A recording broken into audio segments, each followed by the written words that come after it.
Bruno Vanier vient de nous rejoindre pour en parler, le président de Jameway Assets. Bonjour. Avant de parcourir chaque zone l'une après l'autre, parce qu'on va comme ça établir un véritable parcours, un voyage, le regard global que vous portez là sur les enjeux qui agiteront l'économie mondiale. Alors, effectivement, le fait que l'économie américaine risque de ralentir, ou en tout cas qu'on puisse estimer qu'il y aura sans doute un haut de cycle aux États-Unis, est un sujet pour l'ensemble des marchés. Alors le point positif de ça, c'est que finalement la politique monétaire américaine qu'on voyait quand même toujours étant plutôt dans une phase de resserrement, risque de se calmer. C'est un peu le discours du président de la Fed.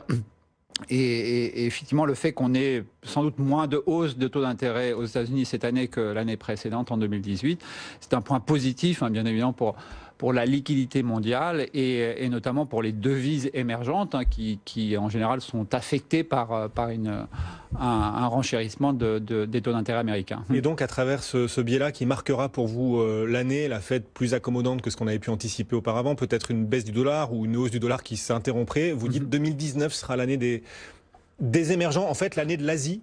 Ouais, j'aimerais bien que ce soit l'année des émergents, parce que c'est vrai que ça fait longtemps que les émergents, enfin, même s'ils ont quand même bien performé en 2017, surperformé en 2017, depuis 2011 à peu près, la classe d'actifs n'est pas à la fête, quand même, surtout au regard de ce qu'a pu faire Wall Street par rapport au niveau de son marché.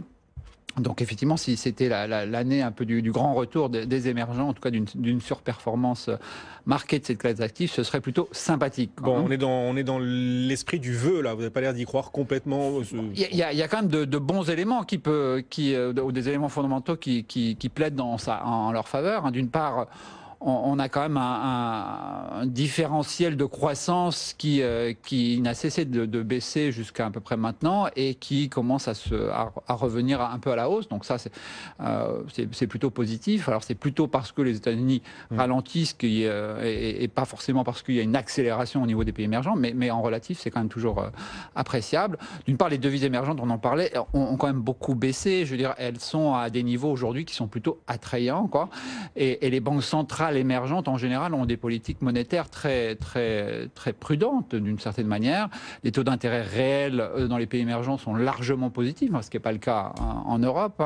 Et donc de ce point de vue-là, de ce point de vue purement monétaire, on a des raisons d'être relativement positifs sur la classe d'actifs. Sauf qu'on a l'ombre chinoise là, avec ces signaux de ralentissement ces dernières semaines. On a toujours une ombre chinoise sur les marchés. Plus ou moins dense et obscure là. Comment, sur l'échelle de l'obscurité, cette ombre, qu'est-ce qu'elle nous...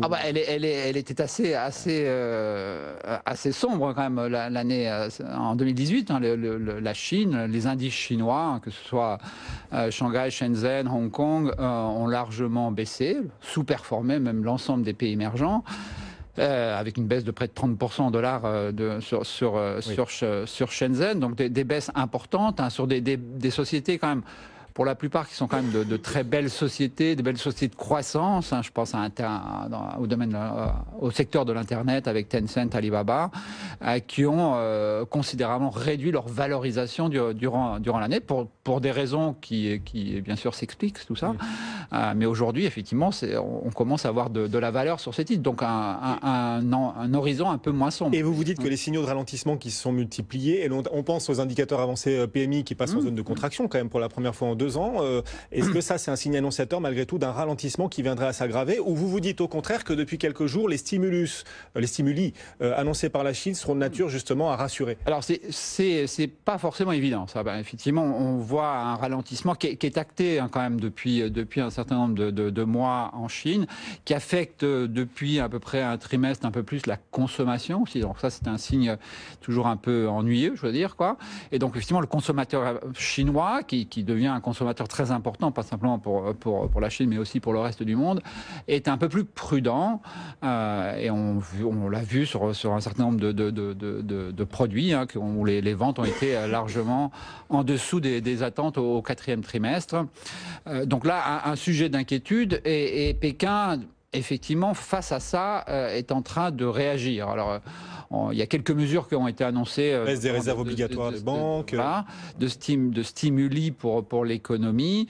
Le problème, c'est que la Chine est endettée quand même au niveau total. Son niveau d'endettement est élevé et les plans de relance qu'elle a pu faire dans le passé sont traduits plutôt par une augmentation de la dette. On voit bien que là, on est relativement limité parce que le niveau absolu aujourd'hui est élevé. Bon. On va traverser le Pacifique dans quelques instants pour passer de l'autre côté de la Terre, en Amérique latine, nous dire quelle perspective l'Amérique latine nous offre pour 2019. Juste sur la Chine, il y a aussi bien sûr l'impact, le poids des pressions commerciales américaines. Beaucoup de monde sur les marchés s'attend à ce qu'on trouve une solution au moins provisoire, et c'est ce qui fait monter les marchés financiers mondiaux depuis quelques jours. Vous attendez aussi une solution convaincante ou plutôt une solution partielle, parce qu'il y a certains secteurs, on pense à la technologie, et qui sont des secteurs d'avenir, qui resteront des zones, pas de guerre, mais enfin si, pourquoi pas d'ailleurs, des zones de guerre commerciale. Alors, nous, on est assez confiants, assez optimistes sur le fait qu'il y ait un accord signé, au moins à minima, durant ce trimestre. Ce sera l'objet, bien sûr, de grandes négociations. Parce qu'on voit bien que c'est un peu l'intérêt de tout le monde désormais.